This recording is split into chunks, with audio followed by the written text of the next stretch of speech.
गोटे स्वतंत्र देशर नागरिक किंतु आपणक स्वाधीनता को गुम कर दि जाइथिला गोटे राति रे। गणतंत्र थिला जीवंत मात्र एक अदृश्य आदेश तार मूलदुआ को दोहलाई देथिला।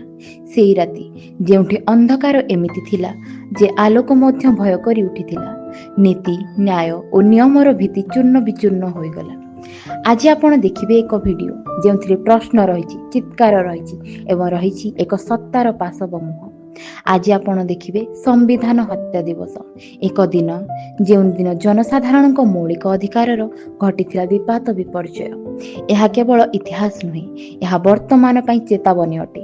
जदि आम यह भूली जावा तेबे आगामी पीढ़ी अंधकार मध्य जन्म नेब।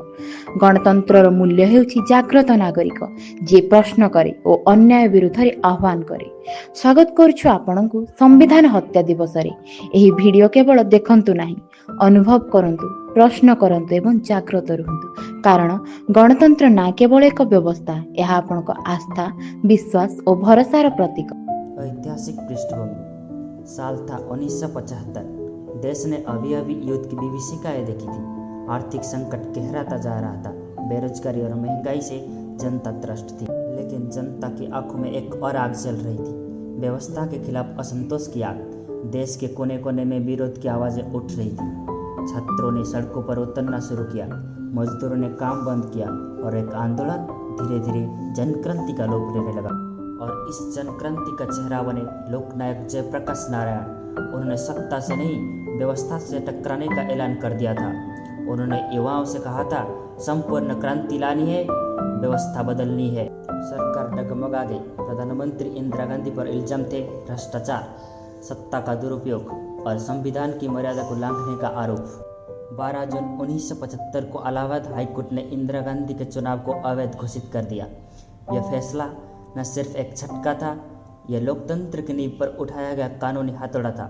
अब इंदिरा गांधी के पास 2 रास्ते थे, या तो इस्तीफा दें या फिर लोकतंत्र को ही खत्म कर दें। उन्होंने दूसरा रास्ता चुना। फिर आई 25 जून 1975 की रात, वो रात जब संविधान को दरवाजों के पीछे बंद कर दिया गया, वो रात जब लोकतंत्र की सांसें रुकती गई। जब आपातकाल घोषित हुआ, 25 जून 1975 की वो रात जो देश की आत्मा पर लिखी गई एक काली स्याही थी। प्रधानमंत्री इंदिरा गांधी ने राष्ट्रपति फकीरुद्दीन अली अहमद को सलाह दी कि देश में आंतरिक अशांति है और आपातकाल लगाया जाए। राष्ट्रपति ने बिना सवाल पूछे, बिना संसद की मंजूरी के आधी रात को उस आदेश पर हस्ताक्षर कर दिए। टीवी पर कोई घोषणा नहीं हुई, कोई बहस नहीं चली, संसद मौन रही, पर लोकतंत्र मर गया और ये हत्या की गई सिर्फ एक सरकारी आदेश से। सत्ता ने खुद को संविधान से ऊपर मान लिया था। भारत अब लोकतंत्र नहीं रहा, बल्कि एक तानाशाही प्रयोगशाला बन चुका था। और ये सब कुछ किया गया देश की सुरक्षा के नाम पर। पर सवाल ये है, जब देश की आत्मा ही कैद हो जाए तो किस देश की सुरक्षा की बात हो रही थी?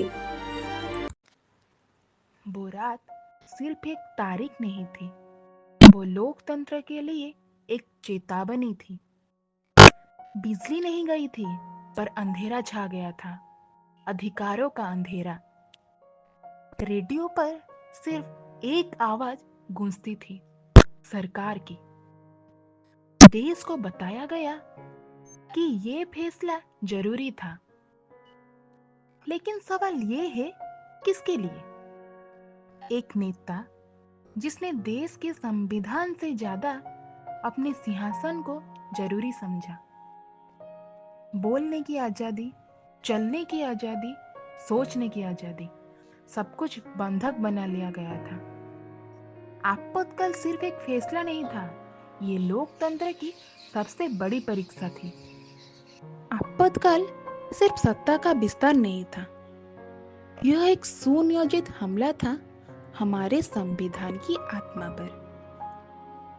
सरकार ने पहले हमला किया मौलिक अधिकारों पर। अनुच्छेद 19 यानी अभिव्यक्ति की स्वतंत्रता रद्द। अनुच्छेद 21 यानी जीवन और व्यक्तिगत स्वतंत्रता निलंबित। कानून कहता था कि हर व्यक्ति को न्याय मिलेगा, पर अब न्याय सिर्फ एक वर्ग के लिए था, सत्ता के लिए। न्यायपालिका से कहा गया चुप रहो। मीडिया से कहा गया जो सरकार कहे वही छापो।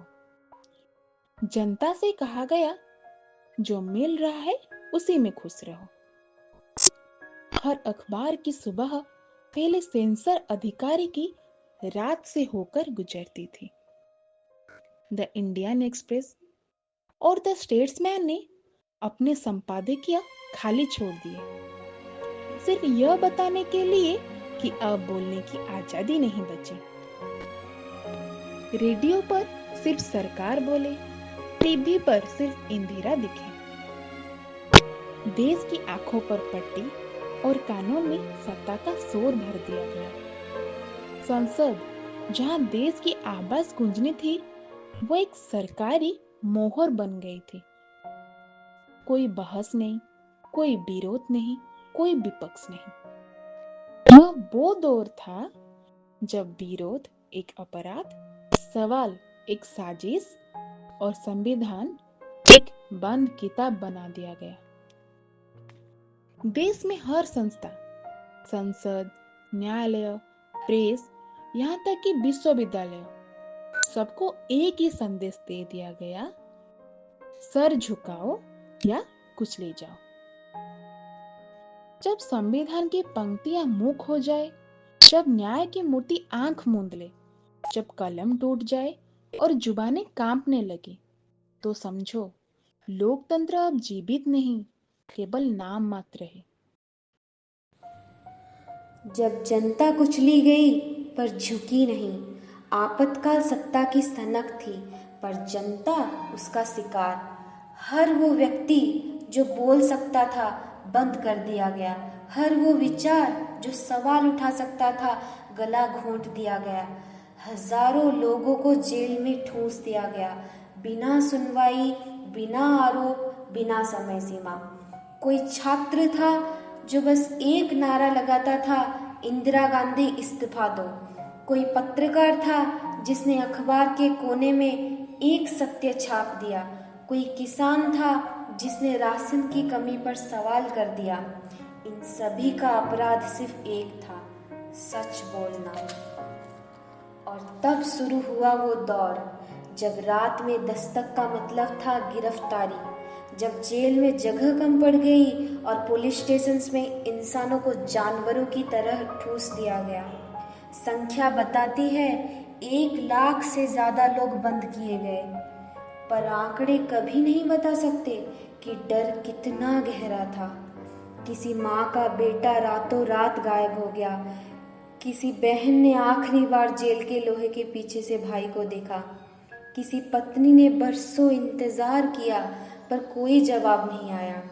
और फिर भी देश की रगों में कुछ आवाजें थीं जो ना रुकी ना झुकी।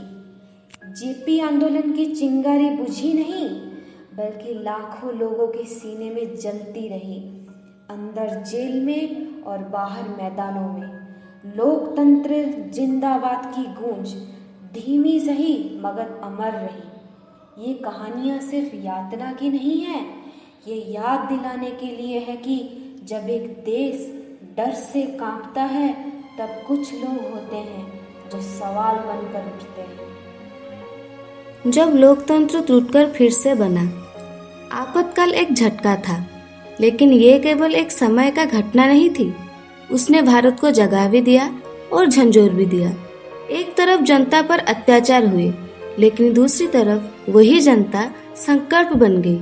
जनता पार्टी बनी, एकता का नया इतिहास लिखा गया। 1977 में एक अद्भुत दृश्य सामने आया। जनता ने वोट की चोट से सत्ता की दीवारें गिरा दी। इतिहास में पहली बार एक प्रधानमंत्री को जनता ने हरा दिया था।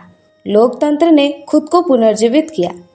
आपातकाल ने भारत को ये सबक दिया कि सिर्फ संविधान होना काफी नहीं, उसके लिए सजग नागरिक भी बनना चाहिए। न्यायपालिका ने सीखा कि आंख बंद कर लेने से न्याय नहीं मिलता। प्रेस ने सीखा कि कलम झुकने से पहले ही टूट जानी चाहिए।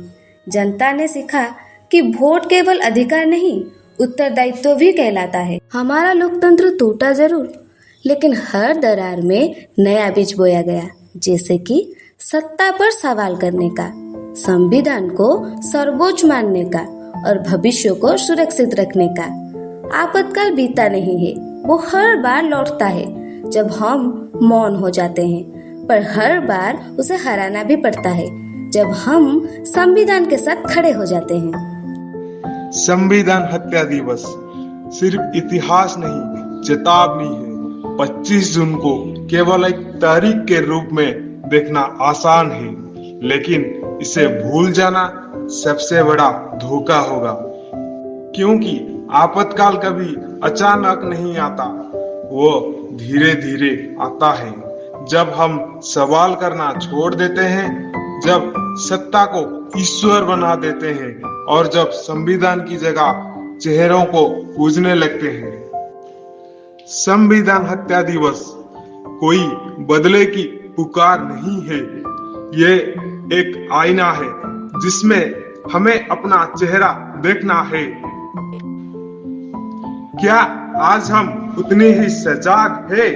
क्या आज भी प्रेस स्वतंत्र है? क्या न्यायपालिका निर्भय है? क्या जनता सवाल पूछ रही है या बस तालियां बजा रही है?